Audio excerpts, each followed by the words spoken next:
Sarah Thompson stood at her kitchen window, gripping her coffee mug too tightly as she watched her 14-year-old son Tyler walking up the perfect driveway. But today was different. Today, he wasn't alone. A young black girl walked beside him, both of them laughing at something on Tyler's phone. Sarah's perfectly manicured nails tapped against the expensive marble countertop. This wasn't part of her plan. The Thompsons lived in the most expensive part of town, in a house that cost more money than most people made in 10 years. She had worked hard to give Tyler everything: the best clothes, the best education at Bradford Private Academy, and the best opportunities to succeed in life. "Mom!" Tyler's voice echoed through the house as the front door opened. "Can my friend Maya stay for dinner?" Sarah plastered on her fake smile, the one she usually saved for charity events and PTA meetings. "Of course, sweetheart," she called back, her voice honey-sweet, but her eyes cold as ice. Maya Williams walked into the kitchen behind Tyler, and Sarah's fake smile almost cracked. The girl wore her natural hair in two puff balls, decorated with colorful beads that clicked softly when she moved. She had on the Bradford school uniform, but it wasn't the designer version most kids at school wore. Sarah could tell it was from the school's second-hand shop. "It's nice to meet you, Mrs. Thompson," Maya said politely, her voice clear and confident. "Tyler talks about you all the time. He says you make the best chocolate chip cookies in the world." Sarah nodded stiffly. "Thank you, dear." She watched as the two kids sat at her expensive kitchen island, spreading their homework across the pristine surface. Maya pulled out a math textbook, and Sarah couldn't help but notice all the post-it notes sticking out from its pages. "Maya's the best at math in our grade," Tyler announced proudly. "She's helping me with algebra. I finally got a B+ on my last test because of her help." Sarah's eyebrows rose slightly. She had spent hundreds of dollars on math tutors for Tyler, and none had managed to improve his grades this much. She watched as Maya patiently explained a problem to Tyler, breaking it down into simple steps. The girl was clearly intelligent, Sarah had to admit, even if she didn't want to. As the afternoon went on, Sarah kept finding herself surprised by Maya. The girl had perfect manners, helped clear away their study materials without being asked, and even offered to help with dinner preparations. But what really caught Sarah's attention was how Maya made Tyler laugh, real, genuine laughs that Sarah hadn't heard from her son in months. During dinner, Maya talked about her parents. Her father was a history professor at the local community college, and her mother ran a small bakery downtown. She had earned a full academic scholarship to Bradford, which explained the second-hand uniform. Sarah listened, calculating in her head. With just a few changes, different hair, better clothes, a more proper way of speaking, Maya could actually fit in at Bradford. An idea began to form in Sarah's mind. Maybe she could help this girl become more acceptable. After all, she was already helping Tyler with his grades. If Sarah could make Maya look and act more like the other Bradford students, it would be better for everyone. Maya would fit in better, and Tyler wouldn't stand out for having a friend who was so different. "Maya," Sarah said sweetly, cutting into the girl's story about her mother's famous sweet potato pie, "have you ever thought about straightening your hair? I know the most amazing salon. They could do wonders with your unique texture." Tyler's fork clattered against his plate. "Mom," he said, his face turning red. But Maya just smiled politely, though her hands twisted the napkin in her lap. "Thank you, Mrs. Thompson, but I like my hair this way. My mom taught me how to do these styles herself." Sarah nodded, but her mind was already racing ahead with plans. This girl had potential. She just needed the right guidance. And Sarah Thompson was exactly the person to provide it. After all, she was on every important committee at Bradford. She had connections. She could make things happen. As she watched Maya and Tyler finish their dinner, Sarah convinced herself she would be doing the girl a favor. The world was a harsh place, and Sarah knew better than anyone how important it was to fit in. Yes, she would help Maya become the right kind of Bradford student. She just had to find the right way to make it happen. The next morning, Sarah Thompson sat in Bradford Academy's main office, her designer handbag placed carefully on her lap. As head of the Parent-Teacher Association and the school's biggest donor, she knew exactly how to get what she wanted. "Mrs. Williams," Sarah spoke into her phone, her voice dripping with fake sweetness. "This is Tyler's mother, Sarah Thompson. I was wondering if we could meet for coffee. I have some wonderful opportunities I'd like to discuss for Maya. 2 hours later, Sarah sat across from Maya's mother, Lisa Williams, at the most expensive cafe in town. Lisa looked tired but happy, wearing a simple dress with flowers still on her sleeves from her bakery. Sarah noticed how other customers stared at them. A black woman in a simple dress sitting with someone like Sarah Thompson was bound to cause gossip. I'm so impressed with Maya, Sarah began, stirring her untouched latte. She's such a bright girl. That's why I wanted to talk about some opportunities for her. Lisa's eyes lit up at the mention of her daughter. Maya works so hard. We're so proud of her scholarship. Yes, the scholarship. Sarah posed for effect. You know, as head of the PTA, I have some influence over how scholarship money is distributed. There's actually a special fund for students who show exceptional potential. Lisa sat up straighter. What kind of fund? It would cover everything: uniforms, books, school trips, even some extra tutoring. Sarah leaned forward. But of course, scholarship students need to maintain a certain image. Bradford has standards, you understand. Lisa's smile faded slightly. What do you mean by image? Oh, just little things, Sarah said quickly. Professional hairstyling, proper clothing, speech coaching. I'd be happy to help Maya with all of that. My treat, of course. The bakery owner's hands tightened around her coffee cup. Maya's hair is part of who she is. She's proud of it. Of course, Sarah said smoothly. But in the professional world, and Bradford is preparing students for that world, certain adjustments can make things easier. Don't you want Maya to have every advantage? Lisa stayed quiet for a long moment. Sarah could see her thinking about the cost of Bradford, about Maya's future, about all the doors that could open or close. Meanwhile, at school, Maya sat in the cafeteria with Tyler and their friends. She didn't know about the meeting happening across town, but she could feel something changing. More teachers were suddenly paying attention to her. The principal had even stopped her in the hallway to talk about her presentation. Hey, did you hear? Tyler slid into the seat next to Maya. Mom's organizing a special shopping trip this weekend. She invited you and your mom. Maya looked surprised. Really? Why? She says it's because you helped me with math, but Tyler looked uncomfortable. Just be careful, okay? Sometimes my mom can be too much.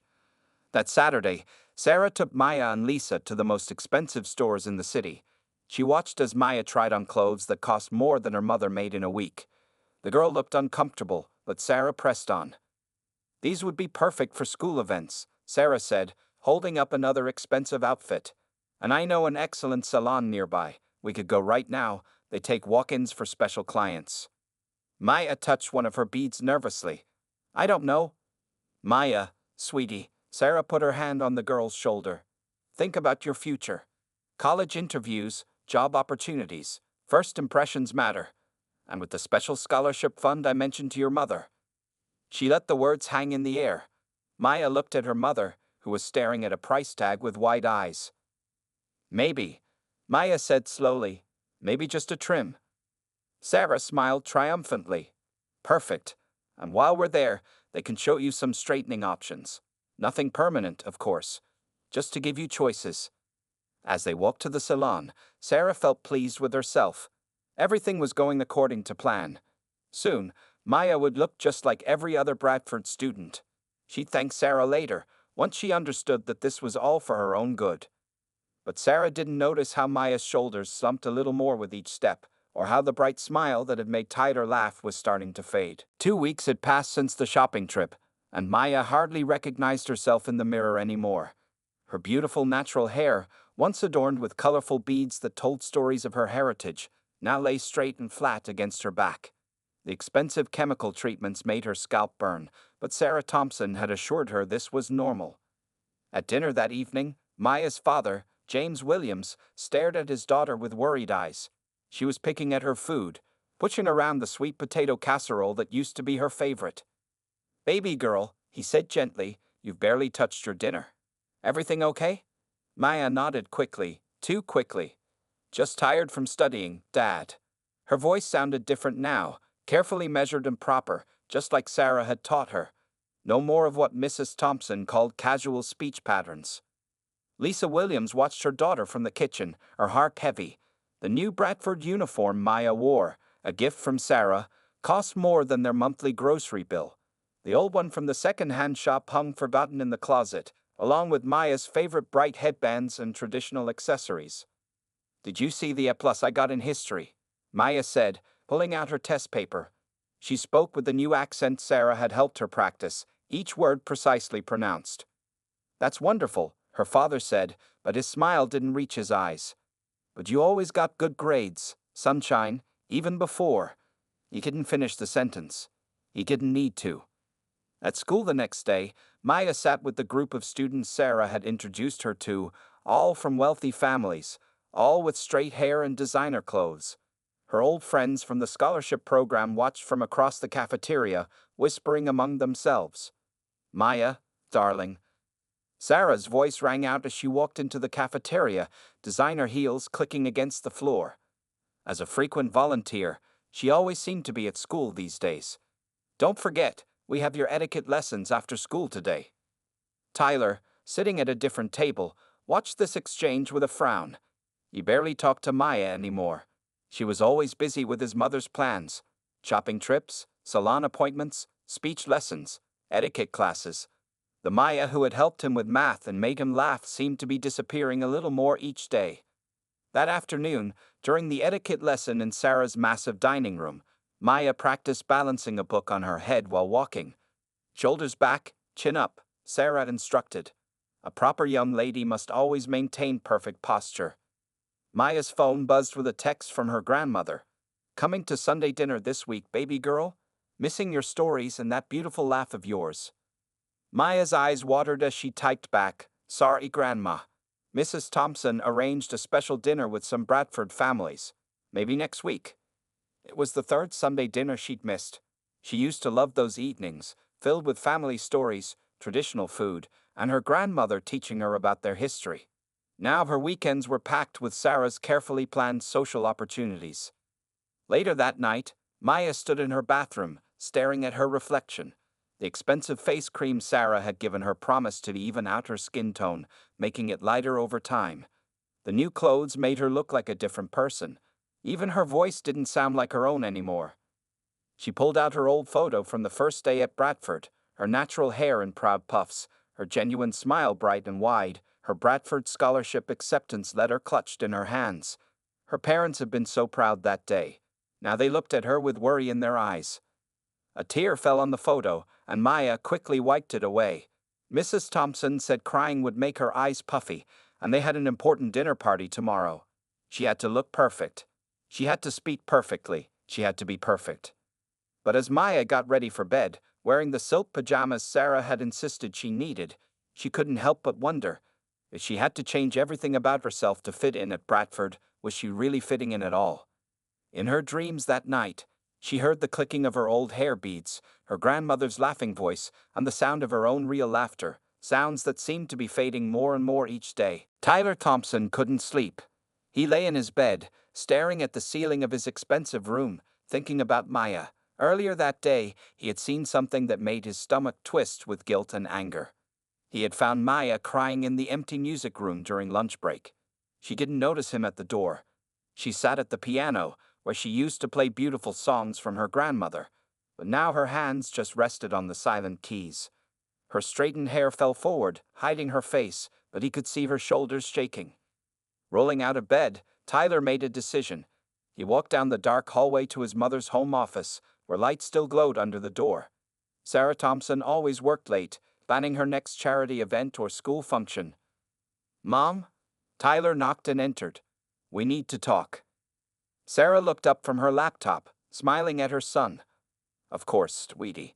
Is this about the new car I promised for your birthday I've been looking at?" "It's about Maya." Tyler cut in, his voice firm. "What you're doing to her, it's wrong." Sarah's smile froze. "I'm helping her, Tyler. She'll thank me one day when—" "No." Tyler's voice came out louder than he expected. "You're not helping her. You're destroying her." He pulled out his phone and showed his mother 2 photos. The first was from 3 months ago. Maya with her natural hair, bright smile, and confident pose during their math club victory. The second was from yesterday. Maya with straight hair, fake smile, and stiff posture at one of Sarah's dinner parties. Look at these, Mom. Really, look. Tyler's voice shook. Do you know Maya doesn't play piano anymore? She used to play these amazing songs her grandmother taught her. Now she says it's not proper enough for Bradford events. Sarah started to speak, but Tyler wasn't finished. She doesn't laugh anymore, that real laugh that used to make everyone happy. She doesn't raise her hand in class, even though she knows all the answers. She's afraid of using the wrong words or moving the wrong way. Tyler took a deep breath. And you know what's worse? Other kids are changing too. Mei Chen stopped bringing her traditional Chinese lunch because you told the cafeteria committee that certain food smells weren't appropriate. David Garcia quit the soccer team because you said elite colleges prefer tennis or golf. Sarah's face had gone pale. I was trying to help them succeed. No, Mom, you were trying to make them all the same. Make them like you. Tyler's voice grew quieter. But you know what made Maya special? She helped everyone be themselves. When she wore her natural hair, 3 other girls started wearing theirs natural too. When she brought her mom's sweet potato pie to the bake sale, other kids started bringing their family recipes. He pulled up another photo on his phone, the school's multicultural fair from last year.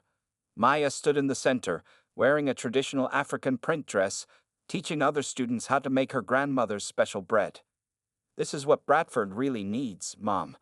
Not another bunch of kids trying to be exactly the same. Tyler's voice cracked. I want my friend back, the real Maya, the one who taught me it was okay to be bad at math because everyone has different strengths. The one who showed me that being different isn't wrong. It's beautiful. Sarah stared at the photos for a long time.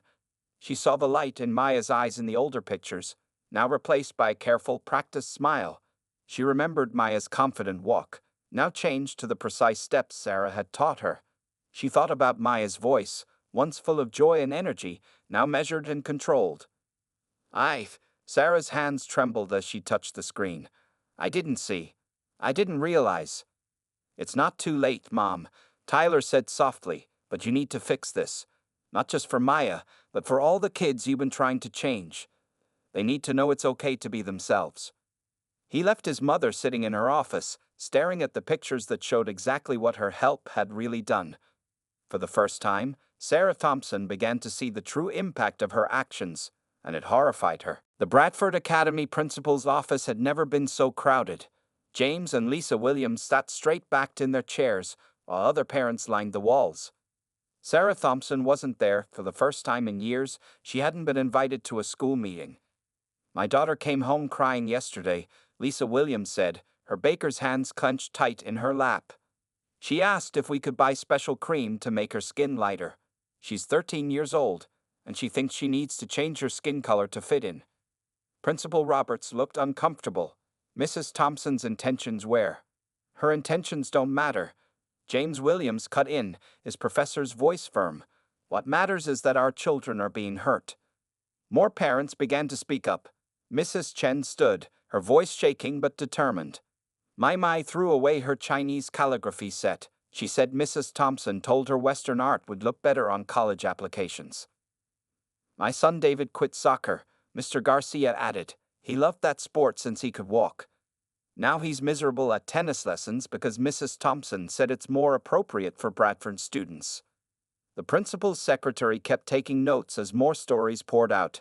Stories of children changing their names to sound more American. Stories of students skipping cultural celebrations they once loved.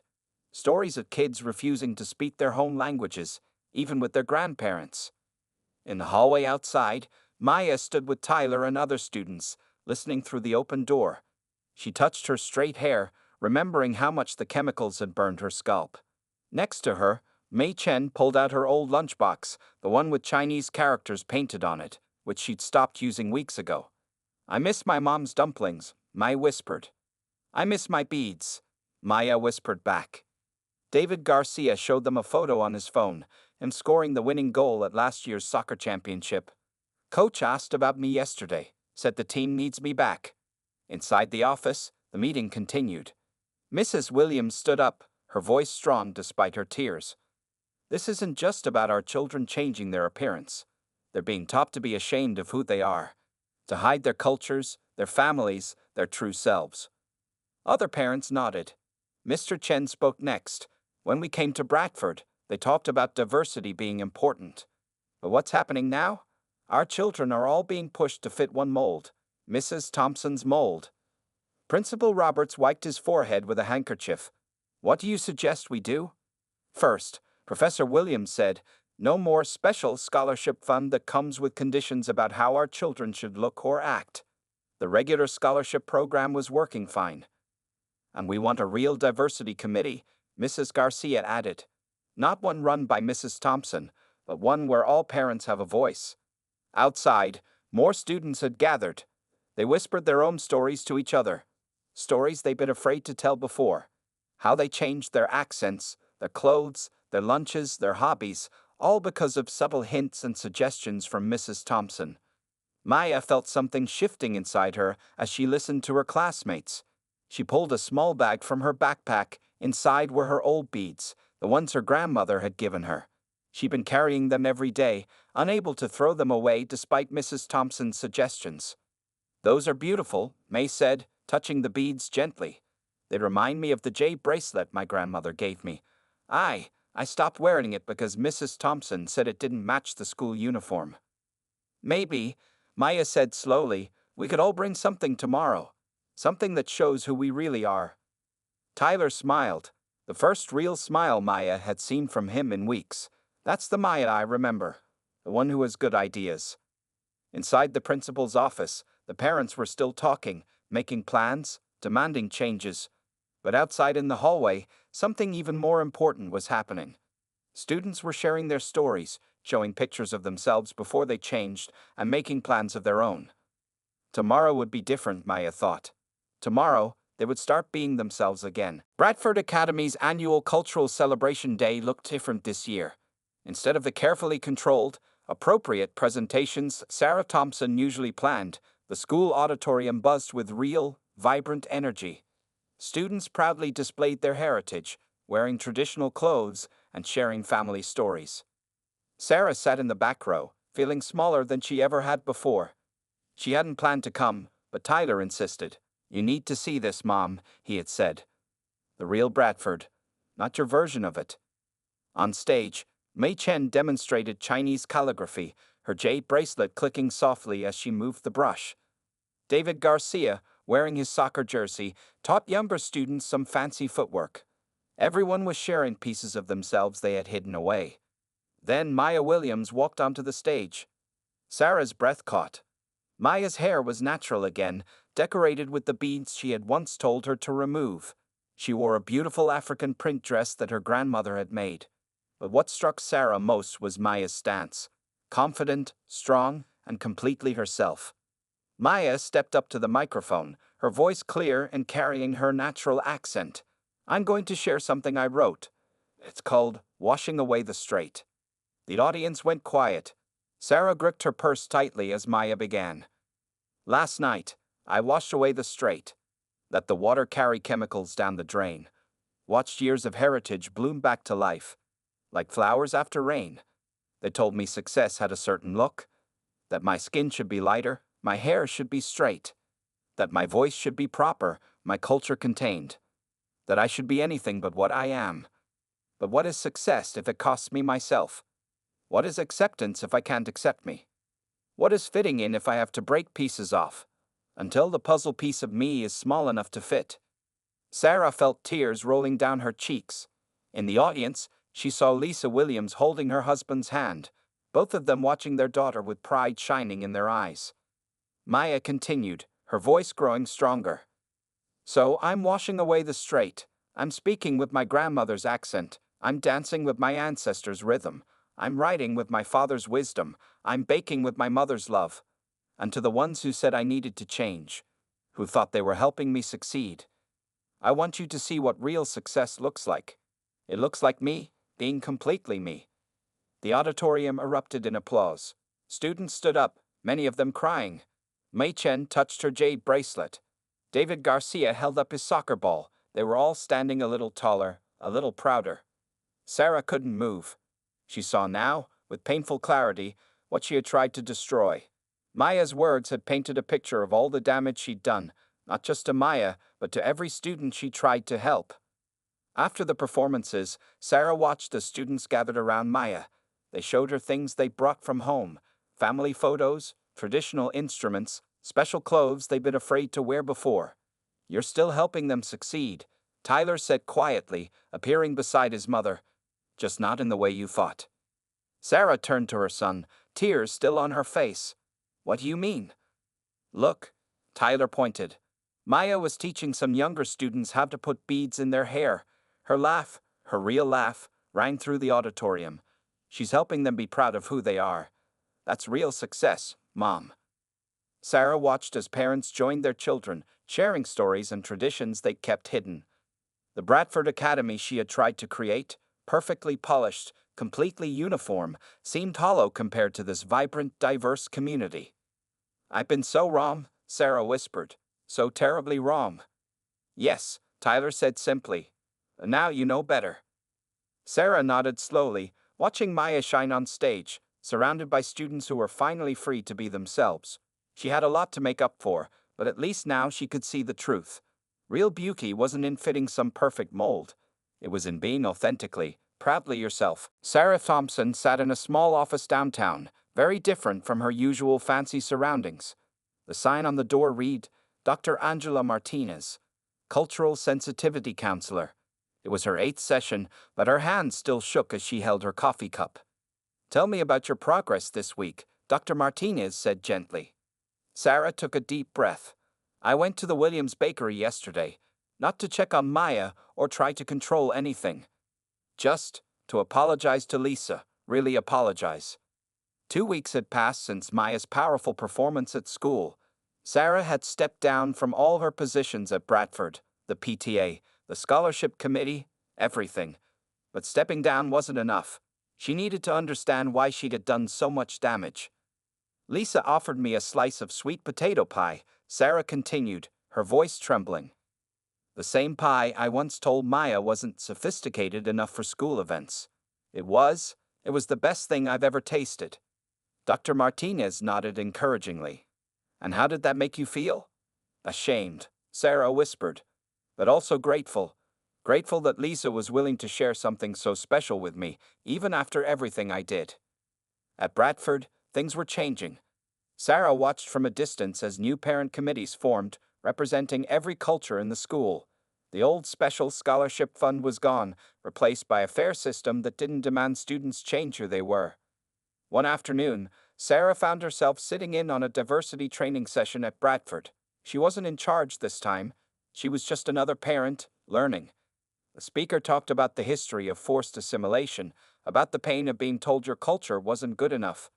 "I used to think I was helping," Sarah said in the group discussion, her voice small but honest. "I thought success only looked one way. I was so wrong." Other parents shared their stories too. Mrs. Chen talked about losing her Chinese language skills as a child because teachers told her it would hold her back.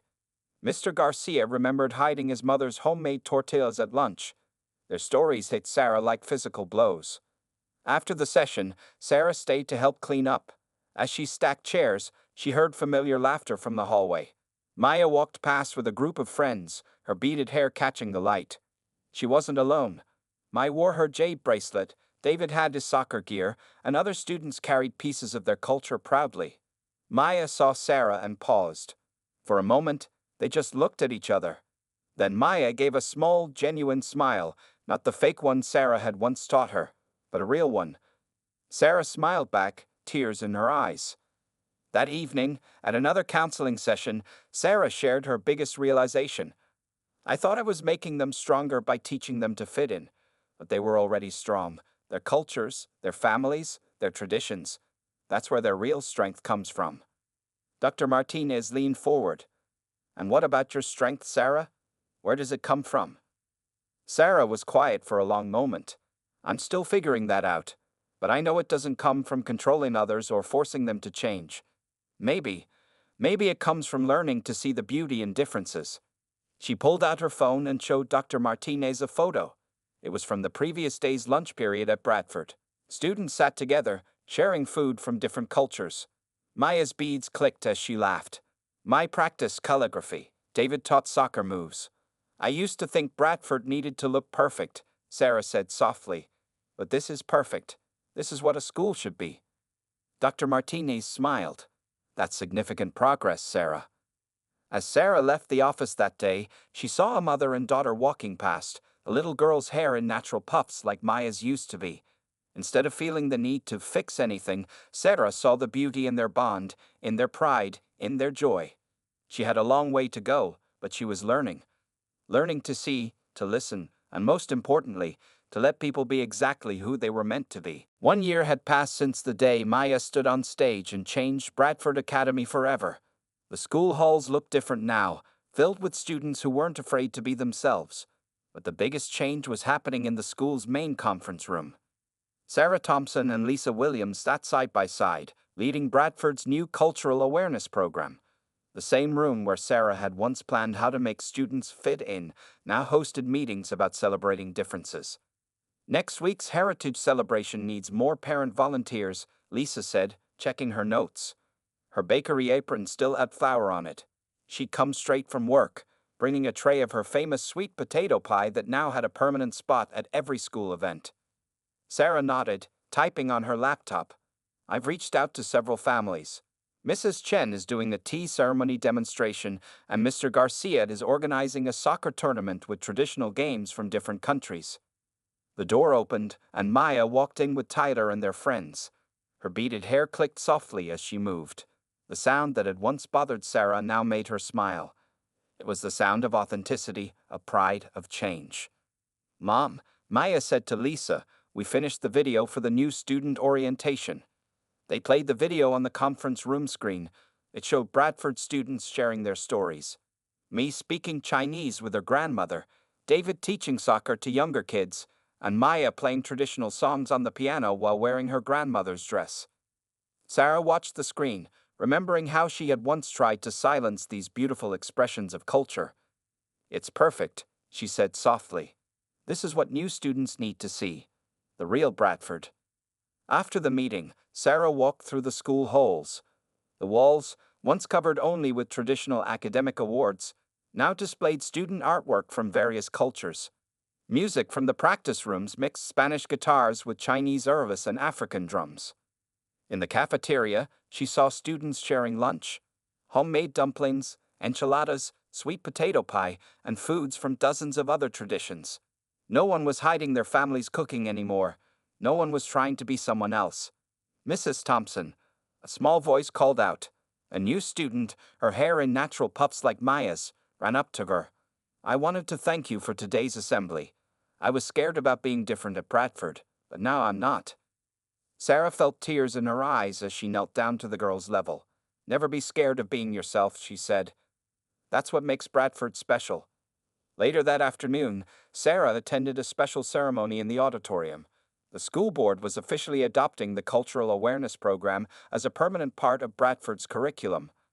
As she watched Maya and Lisa Williams walk onto stage to receive recognition for their work, Sarah remembered her own journey. She thought about her first counseling sessions, the shame she had felt, the hard work of confronting her prejudices. She remembered the day she had publicly apologized to the school community, admitting her mistakes and promising to do better. Principal Roberts handed Sarah a microphone. This wasn't planned, but she knew what she needed to say. A year ago, I thought I knew what success looked like, Sarah began.